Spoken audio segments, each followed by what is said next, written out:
മനുഷ്യ ജീവിതത്തിലെ പ്രയാസങ്ങളിലും പ്രതിസന്ധികളിലും പരിഹാരം തേടി അലയുന്നവരോട് സ്നേഹപൂർവം ഞാനൊന്ന് പറയട്ടെ.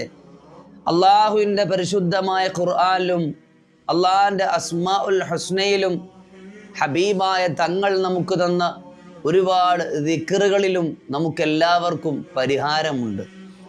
അതെന്താണെന്ന് കണ്ടെത്താതെ മനസ്സിലാക്കാതെ നാടൊട്ടാകെ നാം ആശ്വാസത്തിന് വേണ്ടി അലയുന്നവരാണ്.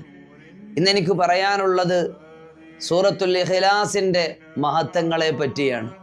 അൽഹംദുലില്ലാഹ് 3 തവണ പാരായണം ചെയ്താൽ പരിശുദ്ധമായ ഖുർആൻ പരിപൂർണമായും ഓതിയ പ്രതിഫലം കിട്ടുമെന്ന് പരിശുദ്ധ ഇസ്ലാം. സ്വർഗത്തിൽ നിങ്ങൾക്കൊരു ഭവനം വേണമെന്ന് ആഗ്രഹമുണ്ടോ? അതല്ല നിങ്ങളുടെ പ്രിയമുള്ളവർക്ക് വേണമെന്ന് കൊതിയുണ്ടോ?